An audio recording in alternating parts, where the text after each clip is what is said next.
and welcome to our Clownal KRT Thanksgiving Feast. I'm your host for this week, Tyler Green. My name is Randy. I am the turkey Joe Biden decided to let die.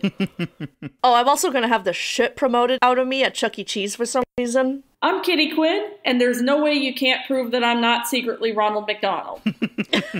More like Kitty Clown. Ah!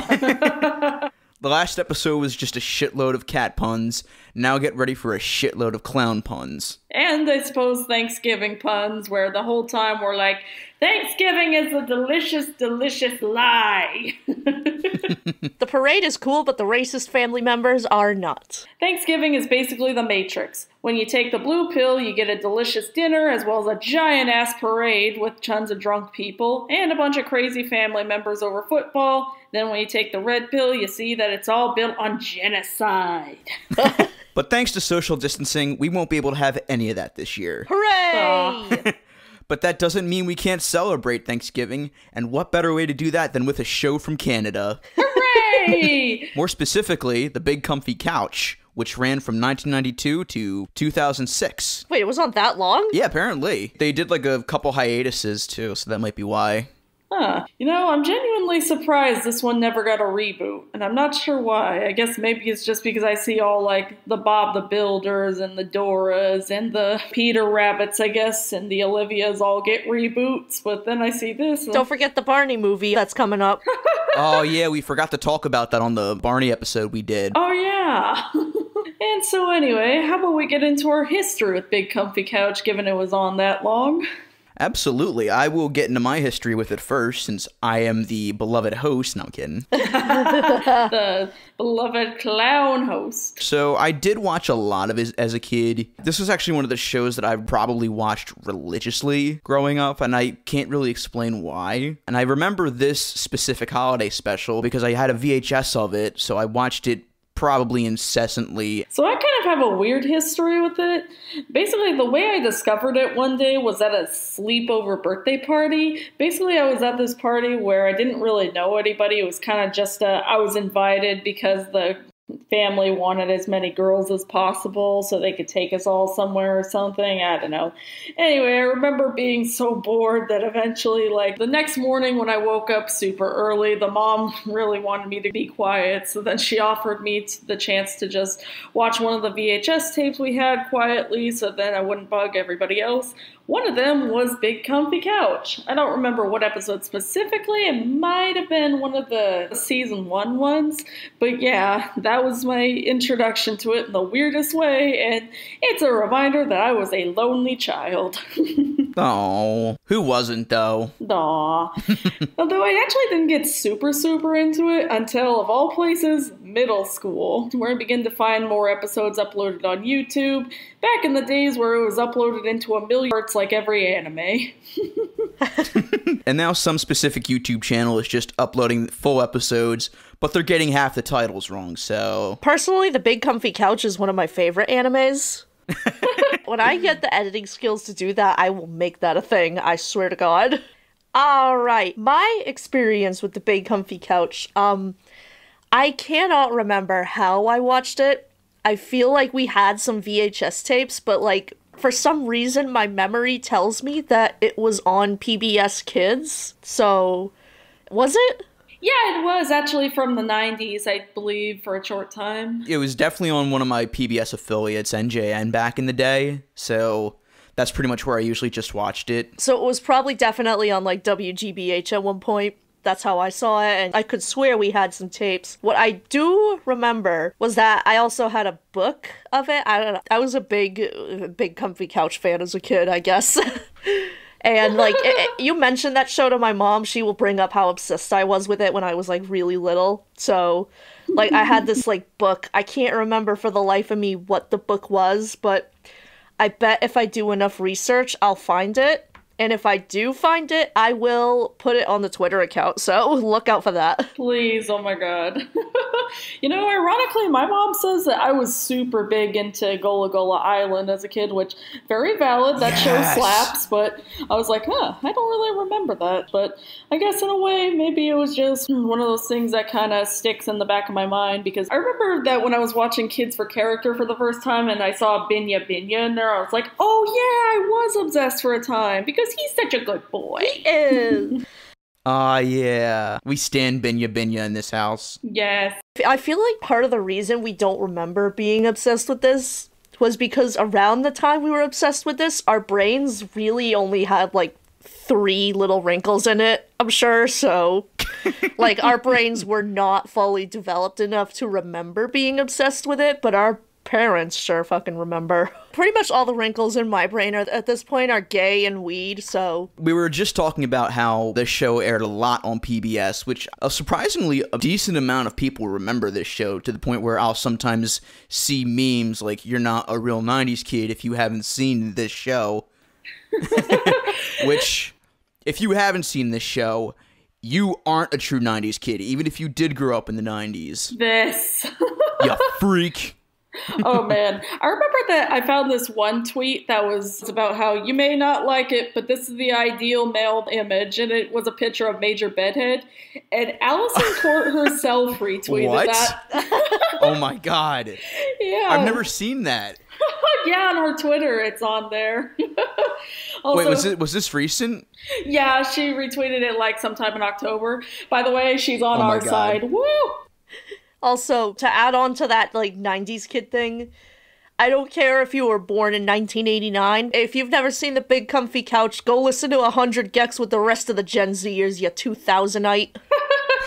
You know, another thing that makes this show stick out in a lot of people's minds is that the cast itself actually went on to do a lot of things. Like, Allison Court herself became a huge voice actress. She was Jubilee in the X-Men cartoon series. Obligatory Lunette was in Resident Evil joke. Yes! Oh, man. Also, I found the Major Bedhead tweet, and it's fucking amazing. I am retweeting it as we speak, so... The only way for any body image to be is to be a clown. Just have a clown nose, you're good to go.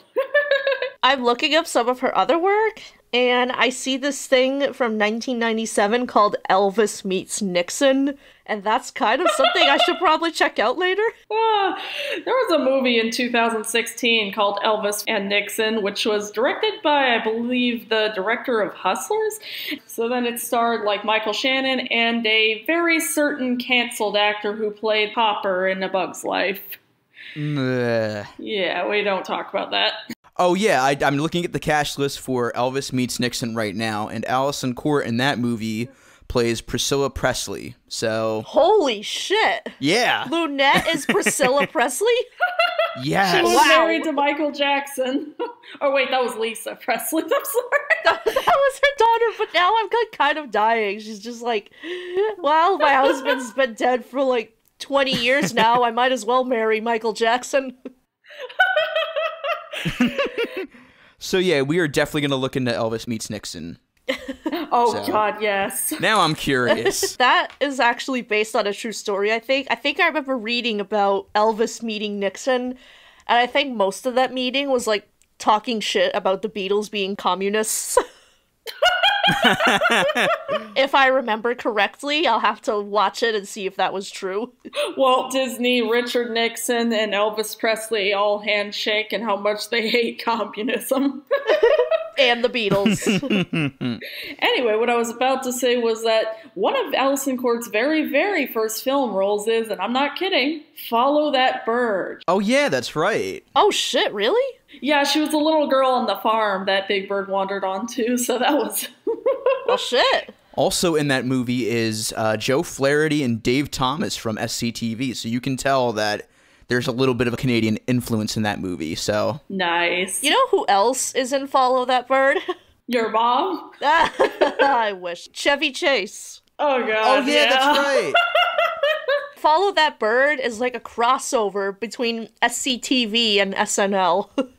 So Oscar the Grouch wasn't the grumpiest person in that movie. Surprisingly enough, Oscar the Grouch was actually much easier to work with than Chevy Chase. Oh yeah, John Candy was in the movie too. He had a cameo. Yeah, I remember that. Oh my god. This was the Avengers of comedians of the 80s. And it was a Sesame Street movie. Yes. Thankfully, no Cosby. And then a fun fact is that the guy who plays Major Bedhead, Fred Stinson, also has quite a career himself. He was in Muppet Family Christmas as one of the Puppeteers. He was in Groundling Marsh. Ooh. And in addition, he was in, of all things, Bride of Chucky as one of the minor Puppeteers.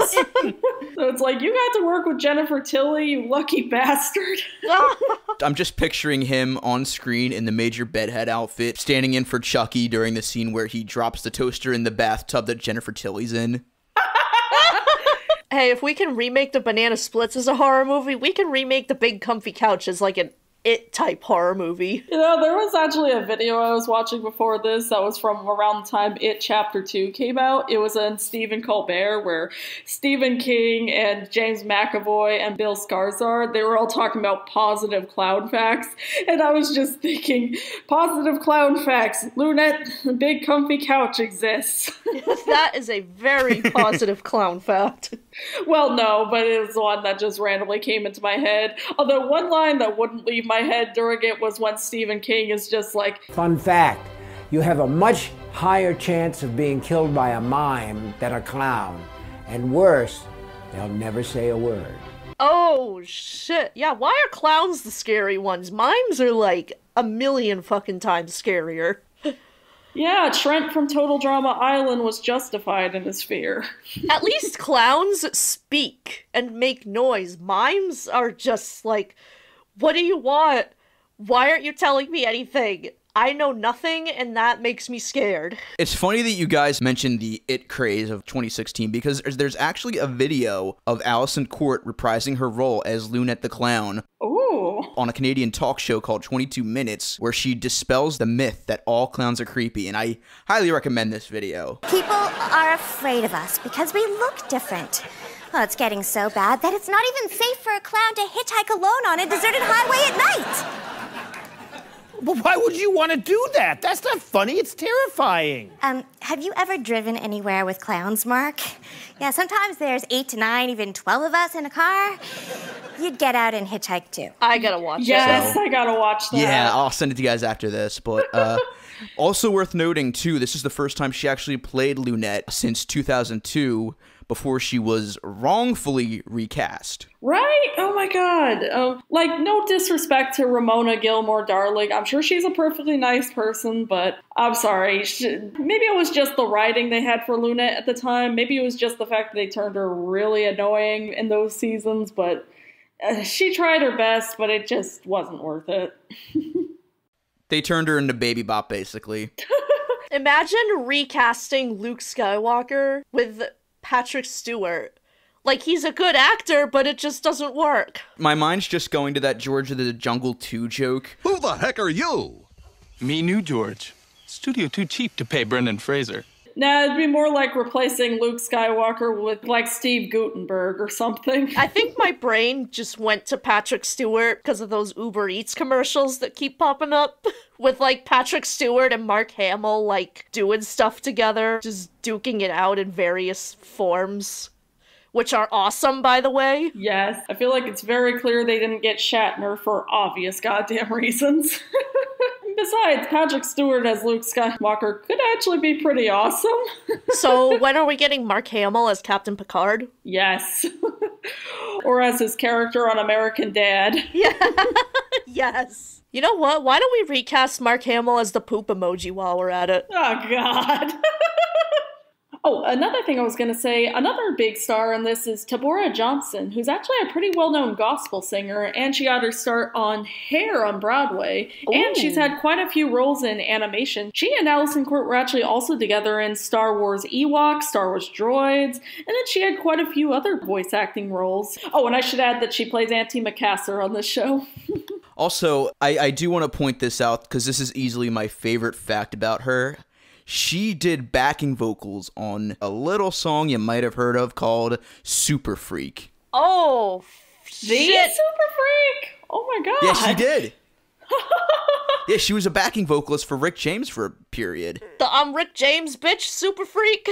Yes. Very same. Oh my god, so that means that she's also in Hammer Time. Hey all, Tyler here. After doing some Googling, I happened to come across an article on a website called westendphoenix.com, which featured an interview with Tabora Johnson that was originally published in 2018. It's a fascinating article that goes over some of her career and activism highlights, but there was one section of the article that caught my eye. According to Tabora, she was performing with Rick James and the Mary Jane Girls at the 1982 American Music Awards, when Rick James had yelled at her during the rehearsal for some reason, ending with, and I quote, "I'm Rick James, bitch." And who should be there to witness it but a young Dave Chappelle, who just so happened to be a seat filler that night. And as you all know, that led to the infamous Chappelle Show sketch that we know and love today. While she mentions that she wasn't fond of that particular incident, she later watched the sketch and ended up enjoying it. I highly recommend checking this article out regardless, because Tabora shares some interesting tidbits about her career, so I'll post a link to it on our Twitter. And now, back to the podcast. So, basically, Tabora Johnson is Auntie Macaster in real life. Nice. Yes. Another fun fact is that the guy who plays, sorry, was it Mr. Wobbly or was it Uncle Wobbly? No, Mr. Wobbly, sorry. Wobbly. Wobbly. I can't wait to talk about Wobbly. Yes. That's going to be fun. A fun fact is that he also has quite a prevalent film career. He was in Dead Man by Jim Jarmusch, as well as Ghost Dog, The Way of the Samurai. He was in Smoke Signals. Yeah, he's a pretty well-known indigenous actor, which is pretty cool. Funny enough, I confused him for the guy who played Barney from The Amanda Show. Oh man, I can see it. Because it's a world where every single person is a clown, it also means that they have their own traditions. So that means that their version of Thanksgiving is basically the Feast of Fools. Sadly, not the Feast of Fools as it was in France, as well as the Festival of Fools and Hunchback of Notre Dame. As soon as I saw that title, Topsy-Turvy just has not left my head since. I forgot the words, so it's just the song. My mind keeps going to the Doors song Ship of Fools. Clown Jim Morrison probably does exist in the Big Comfy Couch universe. And then Clown Oliver Stone has probably made a biopic about him at some point. Clowniver Stone. Have you guys ever seen the Ben Stiller show? I haven't, no. I know of it. It's so good. Is it a Ben Stiller comedy? But there's one segment where, I forgot who plays him, but someone plays Oliver Stone, and they have like this parody of Oliver Stone Land, and then they take you on a ride that's like all of his movies. One of them is like the Doors movie, and then you're just in the scene where the house is on fire, and then like the lady's just opening the door like, Jim! It was great. I gotta watch that. You can tell that this is totally about Big Comfy Couch at this point. You know what? We're having too much fun. Metaphorically, we are all clowns in this twisted universe. Send in the clowns. When you want to scream, put away that frown and never be scared of a clown. Speaking of sad clown songs, I'm about to butcher the shit out of the song, but Italian,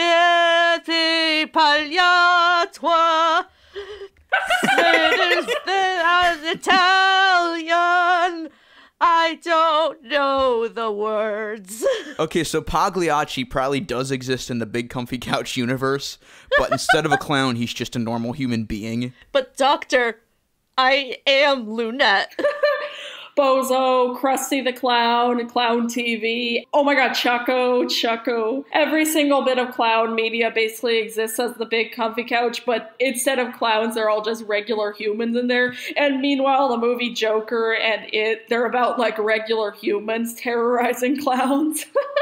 Oh yeah, did you guys hear about that scandal in 2016 with the people in Clowntown going around scaring people dressed as regular humans? Yeah, where there was like a big conspiracy that human killers were going around killing innocent clowns. So what's going on with Harley Quinn in that universe? Is she just dressed like a regular lady?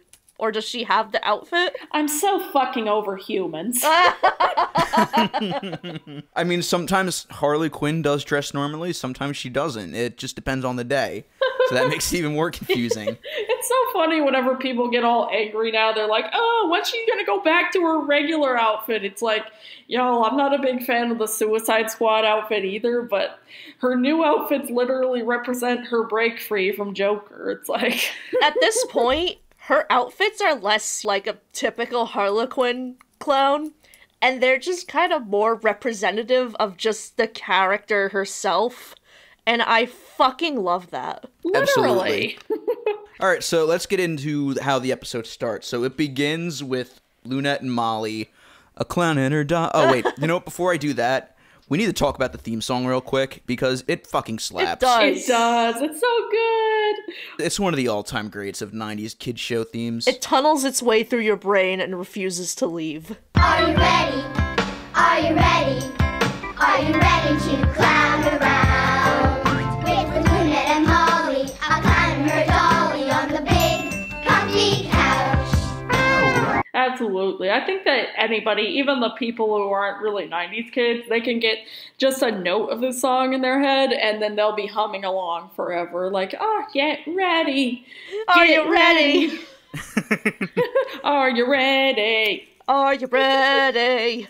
You know, one other thing I forgot to mention in the intro is that one of my favorite things about this show is that it manages to make an adult playing a child character not creepy. Like, yes, I was going to talk about that because that is one of my least favorite tropes in kids media because there are a lot of weird shows that do that. The Knock Knock Show.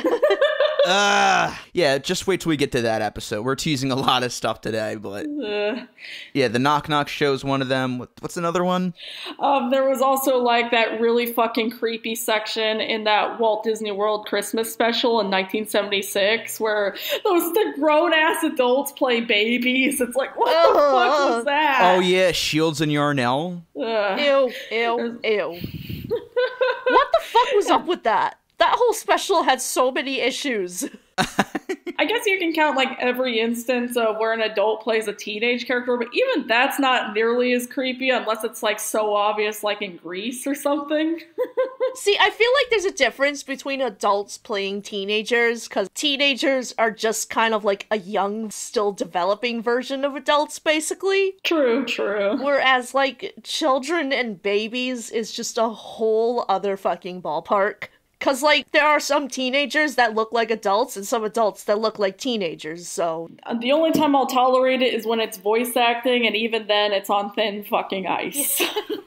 Yeah. I mean, at least in this show, you kind of forget that Lunette's supposed to be a kid. She's just kind of like a clown. She's just kind of like a character. Like, everyone in this show is just supposed to be weird and silly and exaggerated, and that's really why it works, in this show at least. I feel like age is barely a thing in the clown world. They just kind of hatch from eggs and just decide to, you know, vibe on their own time. I mean, that does explain why she doesn't have any goddamn parents. It's like, does she even have a house, or does this couch just exist in the middle of nowhere and she just has, like, some rooms near it and that's it? Is it like, we never see the outside of where she lives, so I'm just like, I'm just gonna assume she goes into another dimension and then Granny Garbanzo lives in, like the universe parallel to it or something. Maybe she has a roommate who's just sick of her shit. Eventually, kids are going to see this show and they're just going to be like, oh boy, I can make my couch big and comfy too. They're just going to like jump into their couch and get stuck underneath, or they're just going to see couches right on the street and just jump right into them. I definitely did try to shove stuff in my couch because of this show. I will say that. So I'm guessing her couch works like Mary Poppins' bag, because that can only explain why it still doesn't, why it has an opening on the bottom, but shit isn't like constantly falling down and the only thing underneath is dust. So I'm a pizza delivery guy, and one of the streets that I find myself driving down the most just has this fucking, it's not even in front of a house or anything, it's just a couch on the sidewalk, abandoned. And I've pretty much decided that that's where she lives.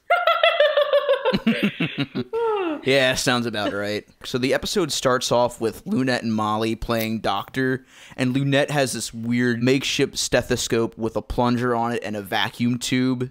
Yeah, that was like, okay, so she has all that other stuff in her couch, but she doesn't have a regular stethoscope, so she just makes one. Like, that plunger, if it gets stuck to somebody's chest, is gonna, like, rip off somebody's skin.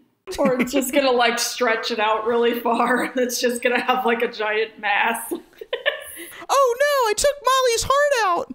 And now I'm canceled. See, the first mistake here is that Molly does not have a heart. She cannot die or be killed. She is simply a demon of pure chaos possessing a doll. Which explains a lot, but that also explains the Foley family in the dollhouse. I feel like all this shit in Lunette's house would be sold on eBay in the metaphysical category as, like, haunted toys and shit. Like, take it off my hands. It's free. Please, I'll even pay for your shipping. Just get it out of here. This is just more impetus for the big comfy couch horror movie that we're gonna write in, like, 2 years. The metaphysical side of eBay makes no sense. It's like, here, give me $100 and I'll give you this doll that has a literal demon attached to it. Now your house is fucked up.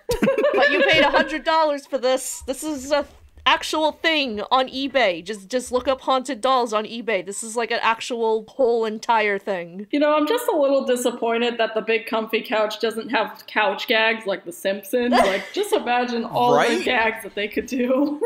Yeah, but that would probably just be too much effort to do for each episode, and they would probably... Because it's easier in animation, not so much in live action. That's true.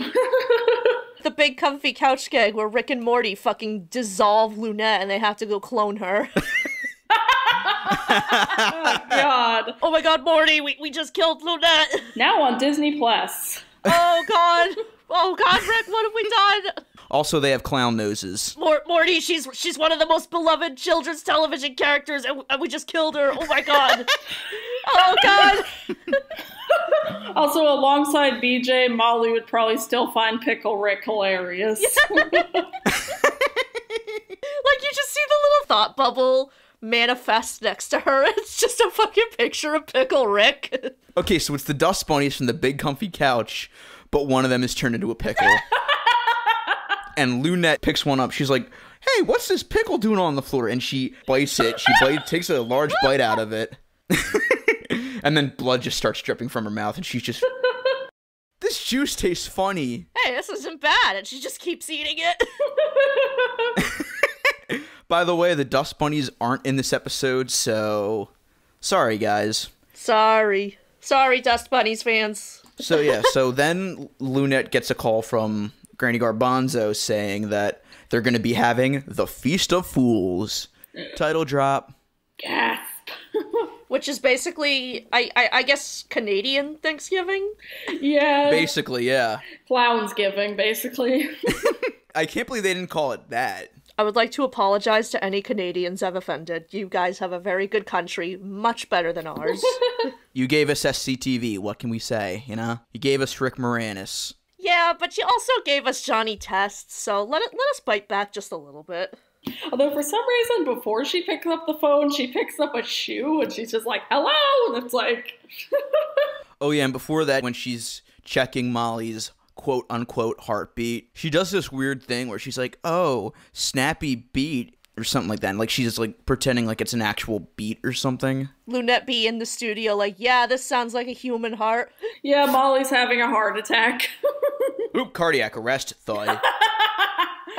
So then they decide to practice table manners, and so then they're sitting at this tiny little table, so she just pulls that out of the couch, and then they just sit down, and then Molly just starts going like, it's like, how does she even eat? She's a doll. Here's the thing that confuses me, too, is that Molly doesn't talk, so, like, she just communicates in thought bubbles.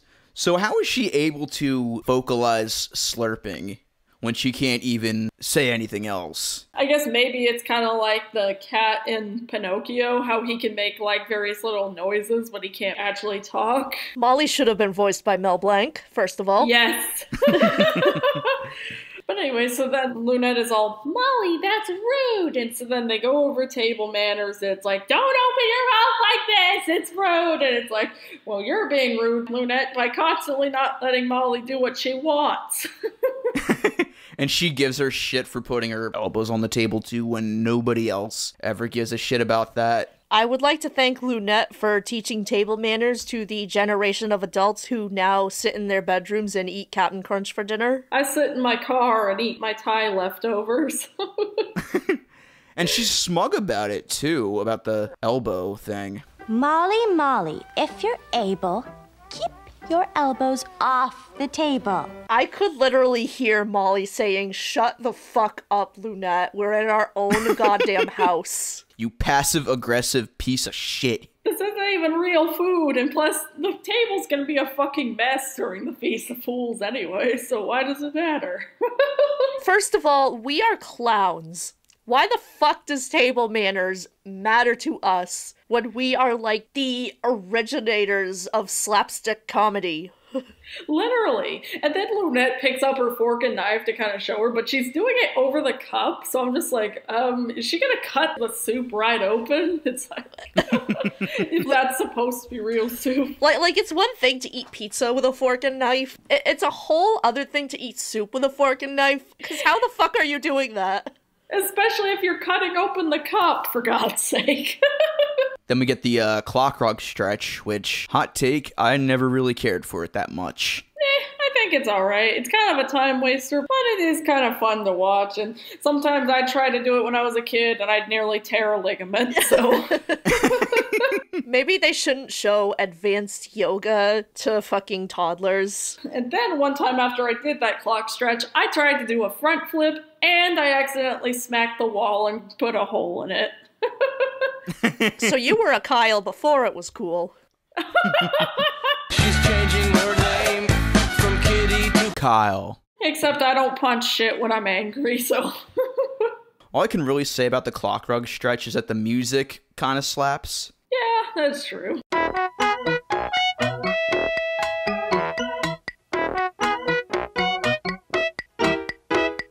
I kind of love that low budget Casio keyboard or whatever. It's probably not a Casio, so if I got that wrong, please harass me on Twitter in the replies about it. Hey, I don't know either, and I'm the resident musician here, so... Kind of sounds like it's a very rearranged version of the Jeopardy theme song, I guess. Rest in peace, Alex Trebek. Rest in peace, Alex Trebek. God bless him. But yeah, I have noticed that there's a lot of cheesy keyboard underscore music in this show, and that kind of adds to the charm of it for me. It does, yeah. It's got a lot of really fun little moments. There's something about low-budget clown shows that we all just love, huh? For some reason. Yay, more foreshadowing. So then it cuts back to them at the tables, then out of nowhere Lunette decides to play waitress, and then Molly just starts ordering donuts, and I'm just like, so does that mean she secretly talks like Homer in her mind? She's like, donuts. She's Homer Simpson-kin, yes. Does she strangle her son? Clown college. You can't eat that. And speaking of dysfunctional families, we then pan over to the dollhouse where we meet the Foley family. I fucking hate the Foleys. They're scary. We had Baby Bop discourse in one of the last episodes. This week we all are in full agreement of the Foleys. The Foleys are fucking... It's unsettling as shit. They're like these full body fucking costumes and shit. They have no mouths. Yeah, they have no mouths, so they just communicate through sound effects. They have no mouths, so they must scream. They do, and that's the freaky part. I will say, while these segments are pretty well mimed, part of what kills it for me is just the music underscoring it is so fucking annoying. It is. It's just like this plinky plonky bullshit that I'm not even going to play it for you guys because that would require me having to listen to it while editing it, and I would more than likely throw my computer out the window, so... You know what? I am going to get a clip of the Foleys, edit it, and replace the sounds with Five Nights at Freddy's ambiance, so you will all understand how scary they are.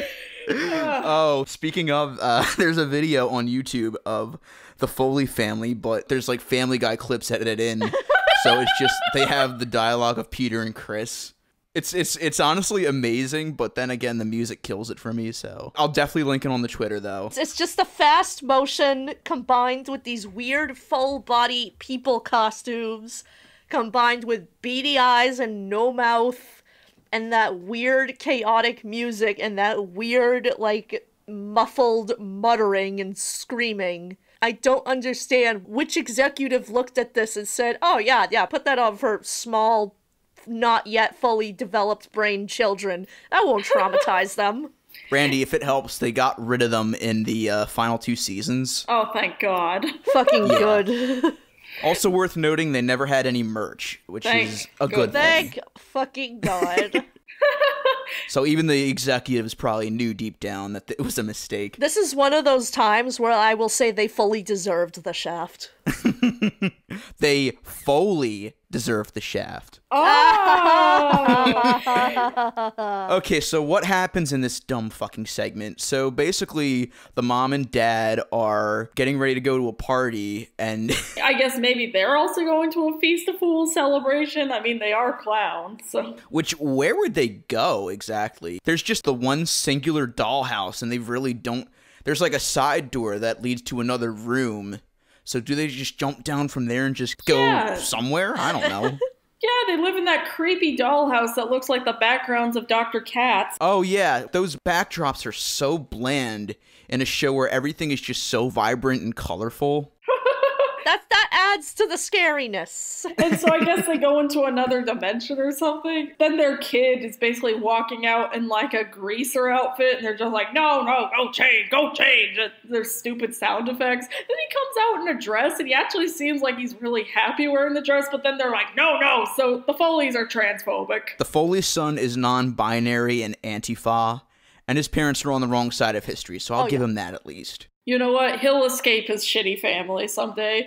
Then they do like a weird thing where the house just shakes and he comes out in a welder's outfit. And when the steam happened around him, were they trying to do a Darth Vader reference with that? I swear to God, I heard Vader breathing. Maybe they were. Yeah, I was hearing the heavy breathing. It was like, yeah, that has to be. Oh my God.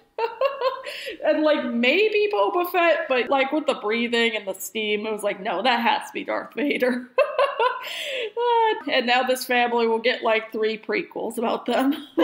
Also, the mom and dad keep trying to kiss for some reason, and the son just keeps cock blocking them with all these different costumes. With what mouths? Do they just have lips inside their nose or something? I don't want to think about how these creatures reproduce. I don't want to think about how these things kiss. And then all of a sudden, actually this part kind of made me laugh just because it was so out of nowhere. Then it cuts to like a scene where he changes again, and then he just randomly bursts out in a gorilla costume. That genuinely got a laugh out of me. I don't know why. How is the realistic gorilla costume less terrifying than these like cartoonish clown caricatures? You basically half expect him to start saying, well, George, they're on to us, let's get out of here! And then just jump on a horse and then just run out. I'm looking at a picture of the Foleys right now, and I just realized the mom kind of looks like the lady in the radiator from Eraserhead. Oh, fuck. You're not wrong! And so then finally the kid just gets into his regular outfit but with the bow tie. Then they're like, finally our stupid asses can finally go because we're just way too damn picky. It's like, it's the Feast of Fools! Just wear whatever you want! I hate them. I hate them with every fiber of my being. That music has been stuck in my head for the majority of my life, and it hasn't left, and I want to die. I feel like we're gonna hear that music pop up in the back of like a really gross recipe video on like Instagram or TikTok. Like somebody's just making one of those burgers that has like a cake on it and a donut, and then you're just gonna hear that bunk, bunk, bunk, bunk, bunk. Bunk, bunk, bunk, bunk, bunk. No, it just shows up in the middle of like a scene from one of the later Nightmare on Elm Street movies where like Freddy's using the power glove or something. You forgot the power glove! Part of me just imagines that there's probably like some lost Foley sketch where like the dad dies or something, like he slips on a banana peel or like a roller skate and he just flies headfirst into the oven or something, and the door closes on him, and it takes like a minute for the mom and the son to notice because cartoon shenanigans and whatnot, and by the time they notice that he's in there because he can't scream, that by the time they get him out, he's just turned into like a comically oversized gingerbread cookie version of himself. Before you said that, I was about to say that would make a real good creepypasta. Absolutely. The Foleys fucking die. This is where my brain is at 8 months into quarantine, you guys. Now I want David Lynch to make a remake of Big Comfy Couch so he can make the Foleys like he did with his short film The Rabbits and just make them like secretly fucking terrifying. You just hear like the door open and someone screaming in the background. I just want to see Molly as the Eraserhead baby. Yes! Yes! I've still never seen Eraserhead, but I just got HBO Max, so... It's so good, watch it. At least Molly is nice to look at. Yes. At least Molly is a bad bitch. Yes. Molly is a gay icon in some way. Yes. She is a lesbian icon. You can't tell me otherwise.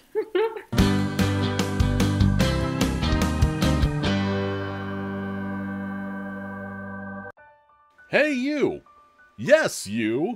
Are you a fan of Disney parks but are upset you can't go right now? Do you want your own chance to make some magic happen? Do you like art, comedy, and tomfoolish shenaniganery? Then have we got some good news for you! In an effort to help laid-off Disney cast members and similar park employees, At Thanks for Magic is hosting a 36-hour charity live stream. Set your calendars for noon Pacific Standard Time on Saturday, December 5th so we can all come together and say, thanks for the magic. If you want to help make this happen, follow @ThanksForMagic on Twitter for updates. Together, we can make sure that those who helped us make magic get some magic in return. So then the episode cuts back to Lunette, and then all of a sudden she hears her clock ringing in her couch, so then she pulls it out. And you know, I felt so dumb for realizing sticky hands have been around since the 80s, because I was just like, sticky hands? I thought those weren't invented until like the 2000s. It's like, but I see them on the clock serving as like the hands on it. I'm like, oh, sticky hands did exist before then. It's basically like a giant comically oversized stuffed clock with Mickey Mouse hands on it. And it has a red nose because everything has a red nose in this universe. Don't question it. It's Red Nose Day all the time. Dance, monkey, dance! They say while pelting red noses at you. Does the grass have like little tiny microscopic red noses? Don't think about it too much. Probably, like, according to one episode, even the insects have clown noses, so... Oh, yeah, that episode. We should talk about that real quick. There's an episode of the Big Comfy Couch where they talk about death. And they do not mince words at all with it. Okay, so that's a thing. Like, basically what happens is that Lunette befriends a caterpillar, and then the caterpillar dies. Which I was half expecting that to turn into, like, a butterfly or something and just be a metaphor on metamorphosis or something, but no, they're like, nope, he dead. It's like, what the fuck? He used to dance and wiggle when I petted it like this. Now it's not moving at all. Well, Lunette, the caterpillar is gone. What do you mean it's gone? It's right there. It's just not moving. No, sweetie. When I say that the caterpillar is gone, I mean that it's not alive anymore. Like, for such a lighthearted show, that is just so dark. I feel like they saw the Mr. Hooper episode of Sesame Street and they were like, oh, we can do that. I guess they don't do that bad a job with it, but it's just so bizarre. It's like, unlike Sesame Street, which was shown to be able to handle that kind of thing before, this was kind of like, what the fuck? I feel like Sesame Street kind of gets the upper hand in it because the guy who played Mr. Hooper actually did die. Yeah. Aside from, you know, just this random fictional character. So I feel like it was more effective because everyone on set had real emotions toward it. Because, like, he actually died. Whereas in this, it's kind of just like, okay, you gotta start mourning this piece of pipe cleaner we decided is a caterpillar. So anyway, then they're like, okay, we gotta get all ready for the party. And so they go into the dressing room, which I guess exists in their dimension. Then Lunette is just going through a bunch of outfits. And then at one point, Molly just finds a cowboy outfit. And she's like, sorry, Molly, the Wild West just doesn't suit you. And I'm like, fuck you. You don't know that. Lunette is toxic, and she needs to stop controlling her friend, her only friend, who hangs out with her out of pity. Molly should have just told her, Lunette, that is not for you to decide. Then she finally finds a dress for her, and I'm sorry, that dress looked ugly. Go back to the cowboy outfit. That looked fine. Yeah, that was decent. It looked good, but like the dress that she picked out just looked so uneven. It looks like a living room from 1987. It looks like a nightgown, basically. I was like, I mean, I guess if they were kind of going for it, your outfit has to be kind of silly. It's like, then I guess it's fine, I guess. It's just kind of like, yeah, but if it's supposed to be like a serious outfit, it's just kind of bleh. Well, it was the 90s, back when every kid was forced to wear the gross dress their mom picked out for them. Back when we got the cool aesthetics in fast food restaurants instead of the bland minimum versions. I don't know what you guys are talking about. I got hooked up with the finest suits from Sears back in the day. Nice. Oh, floral patterns from the 80s and 90s. You were an eyesore. So then they head over to Granny Garbanzo's house, and then, well, actually first before that. Yeah, before that, they do the scene where Lunette picks something out to take with them, because, like, you're supposed to take something with you to show thanks for it or whatever, and she picks, like, this weird walking man doll. Yeah, it's called a lumberjack man, so it basically does a little dance. I'm a lumberjack and that's okay. And before she realizes that, she goes, "Aw, humdinger!" And I'm just assuming in my brain that humdinger is just the clown equivalent of motherfucker. Lunette was just saying the clown version of motherfucking shit. Kind of like how Pooh has oh bother, which is his, like, fuck. I have had it with these humdingling snakes on this humdingling's plane. Samuel L. Jack's clown. For real, though, we need Samuel L. Jackson in the big comfy couch. Yes! I want to witness Samuel L. Jackson saying motherfucker while wearing a big red nose. Then they head over to Granny Garbanzo's, and so then we get to meet Wobbly. And who is Wobbly, you may ask? Oh, man. Okay, so here's the funny thing. So Wobbly does show up in a previous episode where he teaches Lunette a lesson about, hey, sometimes the world sucks and you just gotta live with it. It may not go your way, but that's all right. And he's basically like the clown repairman of the city that they're in or whatever. And they basically hype him up as someone that is like close to Granny Garbanzo and Major Bedhead. And there's no way to mince this. Granny Garbanzo and Wobbly have some serious sexual tension with each other. Absolutely. The way they were talking to each other in this episode, as well as the Wobbly episode, you can tell I was just like, they gon' fuck. Don't you mean sexual clownshin? But yeah, I'm definitely going to post a clip of that to Twitter because you guys just got to see that shit for yourselves. Absolutely. And so then Major Bedhead comes in like this weird tux outfit. And so then Granny Garbanzo is like, oh, I've had the beets with my greatest crop this year. So that means that's all we're going to eat. And everybody's just fine with it. They don't make any jokes about beets being gross. In fact, they're like super excited about it for some reason. Yeah, the Major Bedhead is like, well, you can't beat that, and making a pun. And I'm just like, they're hypnotized by the power of beets. Whoa. You're telling me this kid's show acknowledged that vegetables can be tasty? And not just any kid's show, a kid's show in the 90s? I refuse to believe it. It doesn't exist. It's a myth. I mean, I do like beets, but the way they're acting about them, they're just like, oh my god, this is gonna be the best meal ever! At least they don't try to demonize junk food completely by saying, yeah, all junk food is bad, and if you like it, you're worse than Satan. Like how some shows do, you know, like, cough, cough, Lazy Town, cough, cough. Which, first of all, I never understood what the deal with kids' shows and broccoli is. Because broccoli really is pretty fucking good, it turns out. Yeah, it's how you prepare it, basically. It really does depend on how you prepare it. I mean, like, steamed, like, baked broccoli with seasoning on it, broccoli cheddar soup, broccoli chicken Alfredo pasta. Shit's great. There was a Tumblr post I saw once that explained that the reason so many kids hate broccoli is because white parents completely ruined how to make it, and they made it into like the most bland tasting piece of crap without any seasoning or whatever, so. They just steamed it without doing anything else to it, and they were like, oh, here you go, Timmy, eat it up. No wonder fucking kids in the 90s hated that shit. Yeah. We grew up with a very bad relationship with vegetables. If our parents just knew how to season shit, we would be on a totally different path. The moral of Big Comfy Couch, kids, season your fucking shit. They may be white, but they're not that white. White people colonized half the world for spices and won't even use them.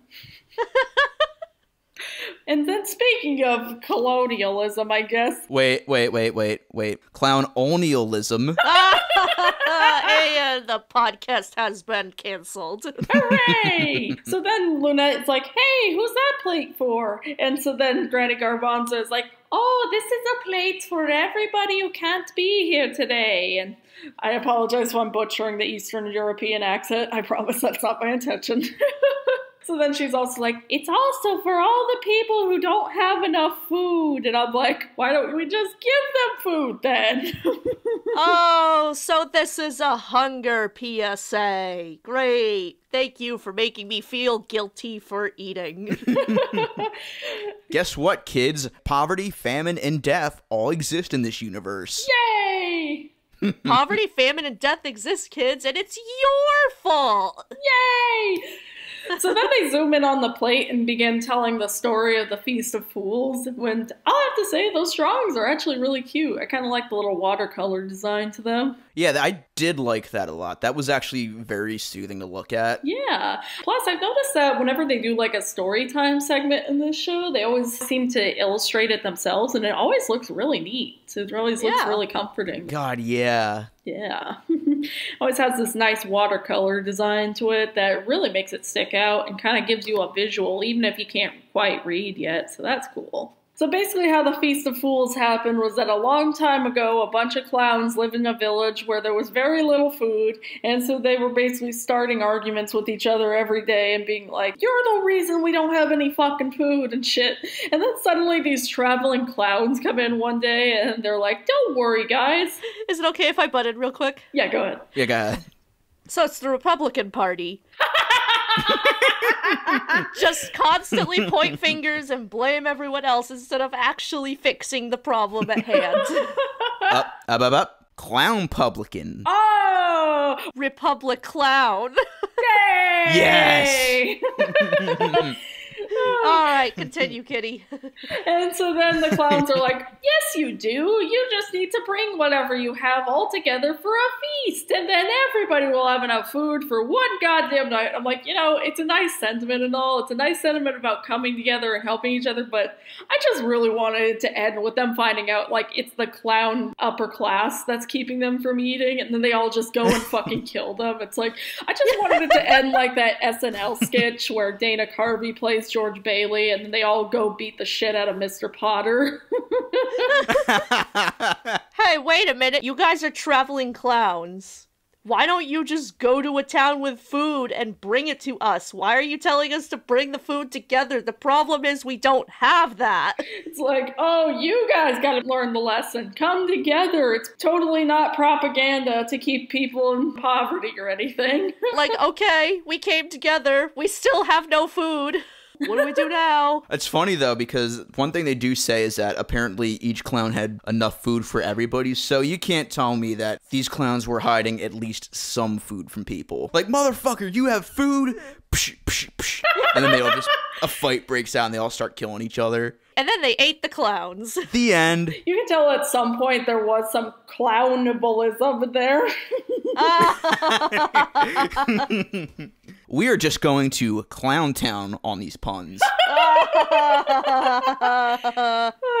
And so then it cuts back to Granny Garbanzo saying, it's a celebration of how we're all together. And then Lunette's like, not everybody. Auntie Macassar couldn't make it. And it's like, yeah, because Auntie Macassar is basically the Uncle Traveling Matt of the universe, where she's always writing back to Lunette about her travels and she never stays in one place. So it had been a while since I saw any Big Comfy Couch stuff on this. So when I first saw this, I thought she was dead. I thought they just dropped it on us that fucking Auntie Casser is fucking dead.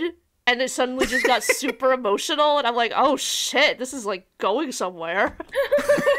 It's funny because I've seen this episode so many times as a kid that it only just dawned on me that that's how that scene plays out. Like, they're acting like she's dead.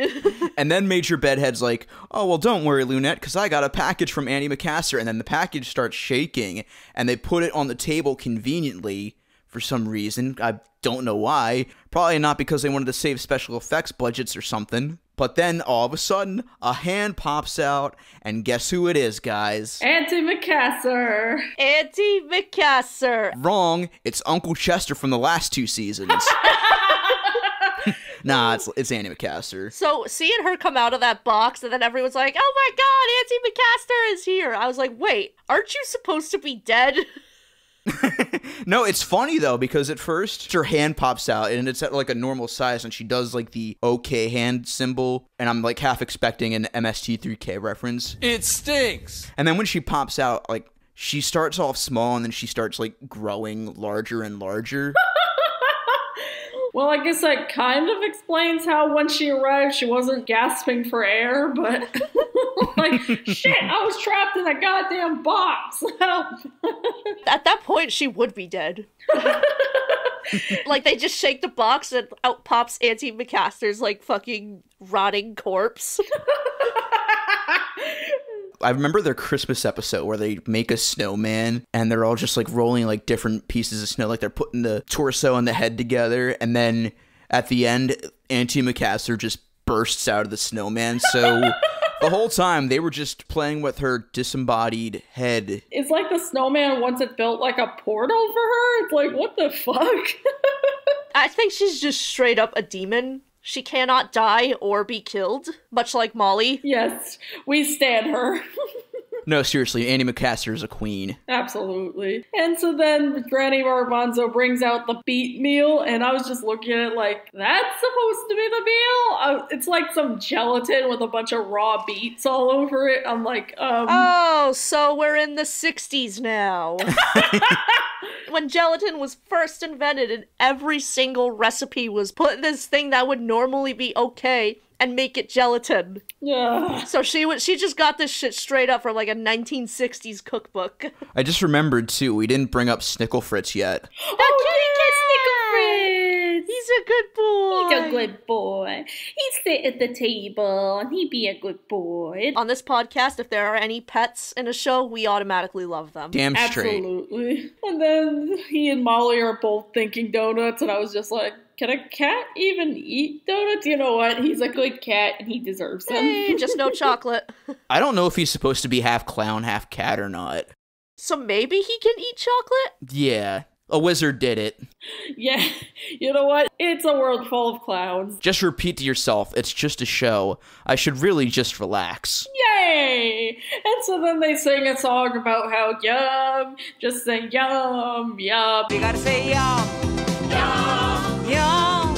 yum, Yum. Yum. Yum. Clown gospel. Clown gospel. Clown spull. That song does slap. We talked about Tabora Johnson singing backing vocals with Rick James, but she goes all out on this performance. Absolutely. Holy crap. I think we should have had Rick James doing backing vocals here. Now I just want to see Rick James in a red nose going, I'm Rick James, bitch! Cocaine is a hell of a drug. Also, speaking of gay icons, Auntie McCaster's definitely a gay icon too. Absolutely. Absolutely, yes. She has to be at this point. And then this is the big song and dance number too, and it's worth pointing out that while everyone is dancing, Snickle Fritz and Molly are just sitting at the table awkwardly because they just didn't feel like doing puppetry for making them dance. Like, if you see them closely, they're doing the little bop like this. It's like, you know what? They couldn't even be bothered to just do stop motion of Molly and Snickle Fritz dancing with everybody. But if they did, we would have complained about it anyway, so nobody wins. And then they just put out a plate of donuts for both of them, and they're like, well, that paid off, I guess.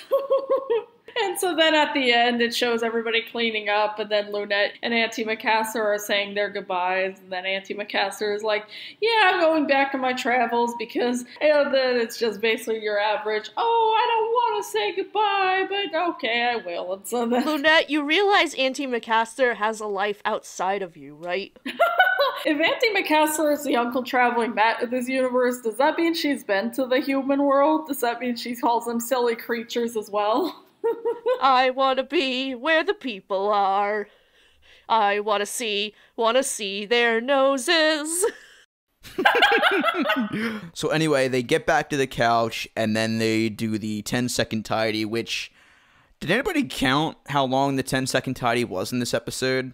I did not. It's never 10 seconds on this show. You know what? I'm going to go count it right now, so just hold on a second because I have it pulled up in iMovie. And then before that, Lunette's like talking about how, oh, we left Wobbly and Granny Garbanzo with all the dishes, and then they just don't go back to that. I was just like, okay, I guess we just left them. All right, bye-bye.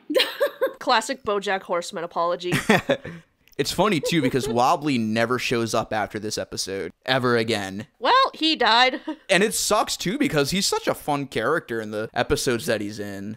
Like, I feel like they wanted to make him, like, a recurring character, but I guess something happened with the actor or whatever. I guess maybe also it was around the time he was going to be in the Jim Jarmusch films I mentioned earlier, so maybe it was just scheduling conflicts or something. It's like, yeah, I'm going to Hollywood, so I guess I don't really need to be doing little Canadian series anymore. But it's a kind of a shame, because that would have been fun to see a revisit.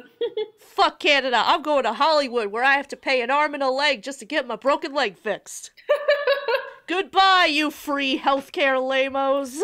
Gary Farmer is the guy who plays Wobbly, so shout out to him. Yeah! Okay, so I just counted, and that 10-second tidy segment was 23 seconds. Those lying bastards. Lunette, you lying slut.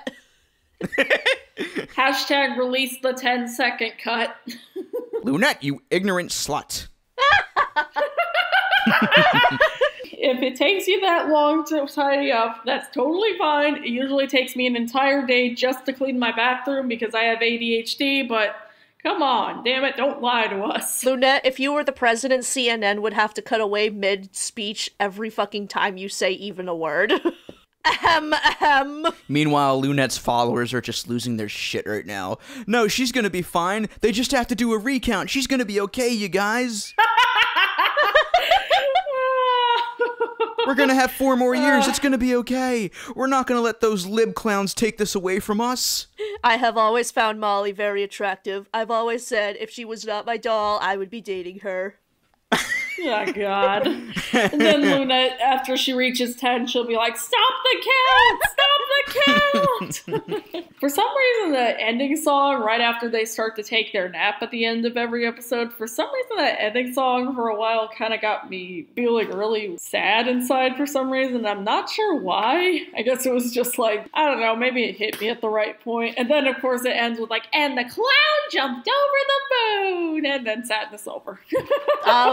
One thing I want to say about the credits is that they're really fucking way too fast. I can't read shit on them. As soon as I get halfway through reading one, it's gone. They're so fast. How am I supposed to acknowledge the lovely people who put their heart and soul into this show if their names are like flying by at 90 miles an hour? How else am I gonna know the names of the Foley family? Exactly. Yes. Like the great Muppet Caper took time to say, those are the people who make this movie. And they took time to acknowledge the credits. It's like, just let them slowly go by. See, now I won't know who the Foley family is. Who am I supposed to send death threats to? By the way, consider this our docs. The names of the Foley family are Jim, Eileen, and Andy. So... As if they aren't rotting in some dumpster right now. Alright, I'm gonna start working on the death threats right now. What's the address of that dollhouse? I do have one thing I want to say about the credits. For the longest time, I'm not sure why, but I just associated the credits with the Little Caesar catchphrase, pizza, pizza. Probably because I thought of the mascot of Little Caesars as a clown for some reason. Because even as a 3-year-old, my brain was warped somehow, so. I always thought when I was a kid that he was like some sort of weird elephant rhinoceros creature. For some reason, when I was a kid, I always thought he was from the Far Side for some reason, and then he was like one of their spin-off characters, like how Fred Flintstone became the Fruity Pebbles character. It's kind of like how when I was a kid, I thought the Simpsons were like aliens, or that Lisa and Maggie were like triceratopses. So now that Lunette and Molly have gone on the Sleepland, how about we take a late night trip to the Channel KRT toy store? Woo! It's like 7-Eleven minus the alcohol. Because every 90s kid shows gave into the demands of clownpitalism. Leave it to the big comfy couch to have some iconic merch of its own. And with me right now, I have a big comfy couch Lunette the Clown doll being sold on Etsy by Your Mother's Basement. And if you guys take a look at it, it is honestly very creepy. Like, we were just talking about haunted dolls. This is probably haunted as well, because it does get Allison Court's likeness a little bit, but it's just very Uncanny Valley-ish. It felt like they were trying to go way too much for a 50s style in the worst possible way. It looks like a bootleg doll. Remember when McDonald's sold those Wizard of Oz toys that were like these little dolls? Those were scary. It looks like they were trying to do that, but even fucking creepier. And of course, it's called Your Mother's Basement. All right, so who's next? Do you want to go next, Randy? I would love to go next. As earlier I mentioned that I had a book that was based off the show. Well, I just did some Googling as we were recording, and I found it. Huzzah! The book is called It's Mine, a book about sharing. And I'm trying to see if I can, like, look at some pages. All I can find is one where Molly yells at Snickle Fritz and is like, "Don't get in the way! Can't you see this game is mine?" Girl, Snickle Fritz is a cat. Check yourself. One of the episodes I did watch earlier to kind of get more of a background and kind of refresh myself on the show, I was called This Little Piggy. It was about where Lunette starts turning into a greedy little fuck because she finds her piggy bank and then she like wants to keep all the coins for herself, and then fucking everybody's all, "Come on, let me play with them." And it's like, I'm torn between considering Lunette to be a greedy little fuck and at the same time being like, that's her money, bitch. Don't touch it. Both sides are bad. This book is illustrated. It's not live set pictures. It's all... And it's not illustrated in the good art style from the show when they do the storytime segment. It's just a lot more smeared. It's like a realistic oil painting style, and I'm not a fan, I gotta say. Yeah, it doesn't do anything for me. It's That doesn't really look like Allison Court to me. It's very weird and unsettling. That's probably why I barely remember the book. And so then what I managed to buy from the store, I found also a toy, the Big Comfy Couch plush set, where it's basically the Big Comfy Couch, and inside it, it has a Lunette doll, it has a Molly doll, a Snickle Fritz plush, and the Fuzzy and Wuzzy, aka the Dust Bunnies plushies. And, you know, all the Snickle Fritz and the Dust Bunny plushies look okay, minus the Dust Bunnies having O faces for some fucking reason. Hey, this is a kid's show, guys. And then on top of that, like, Molly and Lunette look deflated. I was like, whoa, God, they've been flattened. Real quick, so I just looked up Snickle Fritz on Google so I could see the plushie, and I just found out that there is a marijuana strain called Snickle Fritz. Holy shit.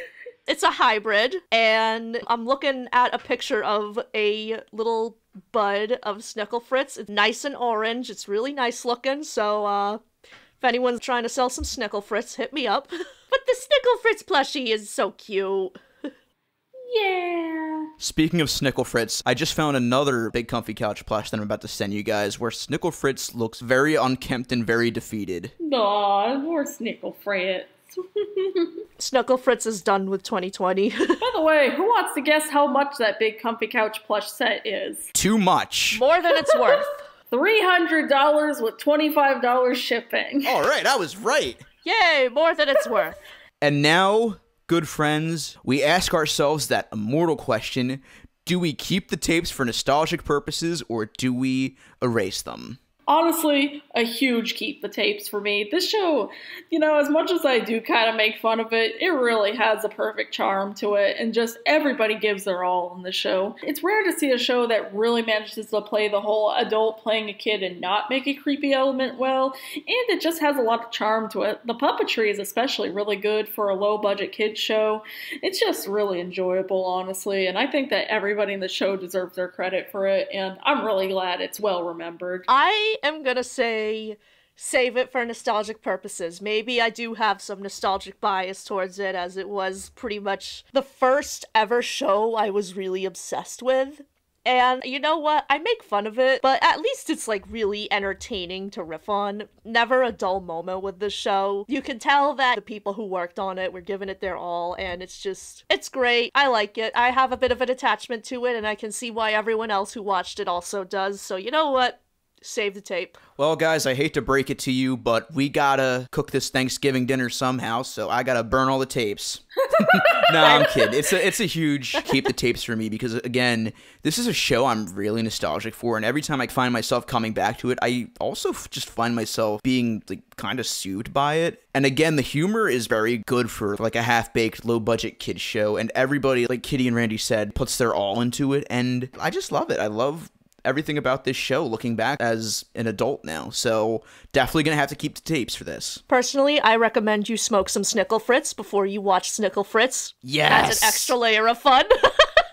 One, burn the tapes. I'll say burn everything of the last season. Burn every single bit of it. Yeah, burn every tape from that god-awful last season. And you know what? This isn't the episode we watched, but keep the tapes for the Wobbly episode too. Yes. Just for the sexual tension of Granny and Wobbly. Just burn the Foleys. Burn the Foleys, and that's it. Except for Dave Foley. He's good. And so we come to the conclusion of our wonderful Thanksgiving feast. Thank you guys for listening as always. And with that, I do have some plugs for you guys. So you can find me on Twitter at TylerFG, Instagram at TylerFG96. And because I've been really bad at this, I'm also going to plug our Channel KRT socials. You can find us at channel_KRT on Twitter. And then you can also find us on the Channel KRT fan group on Facebook, so you're welcome to join that. As well as the Channel KRT Podcast Instagram at Channel KRT Podcast, all one word. As always, be sure to like and subscribe, leave a review on Apple Podcasts, spread the word to your friends, whatever helps, really.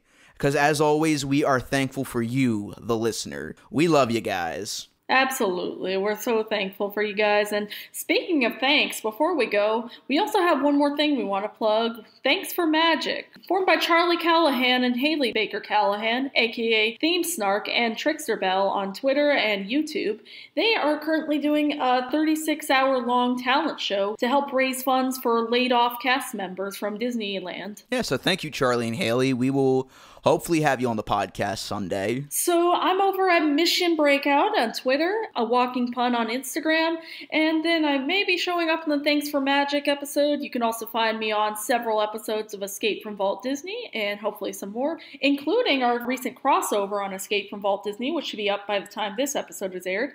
It'll be on the Great Muppet Caper. Go check that out. It was a lot of fun to record, and we look forward to meeting more amazing fans, and it was just a lot of fun to do, and we look forward to doing more with Tony and gang in the future. Fingers crossed. Hey, who knows? Maybe we'll have him on the show someday. Wink, wink. You can find me at Cosmic Rewind on Twitter. Replace the E with the 3. You can also find me at No Context Harley Quinn and No Context TGIF. You can also listen to me on the Sunny with a Chance Halloween episode on Escape from Walt Disney and the upcoming Channel KRT Escape from Walt Disney crossover. And then with that all said, we just wanted to say thank you so much for watching. Thanks you so much for every listen, share, and retweet on Twitter. Thank you so much for all your support, and we hope you all have a happy Thanksgiving. Stay safe, wash your hands, stay masked. As always, we'll see you on the next nostalgia trip. Yep, so with that all in mind, with this wonderful metaphorical Thanksgiving feast in front of us that we're going to divulge into now, Channel KRT, cut to static. Don't you mean clown to static? Uh-oh. All right, we're done. Da da da da da da.